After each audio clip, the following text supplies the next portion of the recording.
नमस्कार दोस्तों, मैं हूं आपका आनंद सर और आप देख रहे हैं दुबे नॉलेज हब। तो आज बहुत ही इंपॉर्टेंट टॉपिक है जो आपके सामने है। हमारे पीछे ये मैप देख रहे हैं, ये मैप है आपका स्ट्रेट ऑफ हॉर्मुज। बहुत इंपॉर्टेंट है क्रूड ऑयल के ट्रेड के लिए, क्योंकि अभी इराक और इसराइल की जो लड़ाई चल रही है उसमें इस मैटर के बारे में आपने बहुत सुना होगा। आज मैं इसी के बारे में आपको एक्सप्लेन कर रहा हूं। ये पार्ट जो है नैरो लेकिन स्ट्रैटेजिकल पार्ट है। अब ये कनेक्शंस करता है, ये कहां से कनेक्शंस होता है? जैसे गल्फ, पर्शियन गल्फ हो गया, गल्फ ऑफ ओमान हो गया, इसके साथ होते हुए ये अरेबियन सी को जोड़ता है ये पार्ट ट्रेड में।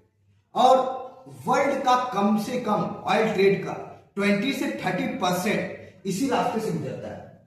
जानते हैं, अगर ये रास्ते बंद हो गए, जिस तरह से ईरान का धमकी भरा मैसेज आ रहा है, अगर ये रास्ते बंद हुए तो ऑयल की कीमतें अचानक बढ़ सकती है इस जगह पे, क्योंकि यहां से सऊदी अरब, इराक, कुवैत, कतर जो तेल प्रोडक्शन वाला देश है, ये अपना तेल यहीं से लेके जाते हैं, यहीं से निर्यात होता है इनका तेल। तो कुछ रिपोर्टर्स की बात माने तो कुछ रिपोर्टर्स के अनुसार ये कहा गया है कि मिडिल ईस्ट में अभी जो है सिर्फ यहां पे एक ही जहाज को गुजरने की अनुमति है, वो है चाइना की जहाज, और किसी को। और ईरानी जो रेवोल्यूशनरी गार्ड्स है उसके एक विशिष्ट ऑफिसर जो थोड़े सीनियर ऑफिसर है, उन्होंने एक बात कहा है कि अगर यहां से कोई भी जहाज गुजरा तो हम उसको आग लगा देंगे। ऐसी भी रिपोर्ट्स आ रही हैं। दूसरा, भारत के लिए भी आप देखेंगे, भारत के लिए बहुत इंपॉर्टेंट है। अगर आप देखेंगे तो भारत में कम से कम 50% तेल की आपूर्ति इसी रास्ते से होती है।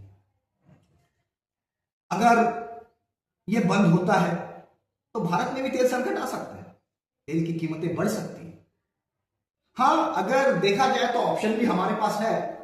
हम जब कोई प्रॉब्लम्स आती है तो हम सॉल्यूशन की बातें करते हैं, जैसे Red Sea pipeline, Suez Canal और आपका केप ऑफ गुड। ऐसे हमारे पास समुद्री मार्ग भी है जहां से हम अपनी जरूरतें पूरा कर सकते हैं। लेकिन यही है, कीमतें बढ़ेगी, दामों में उछाल आएगा।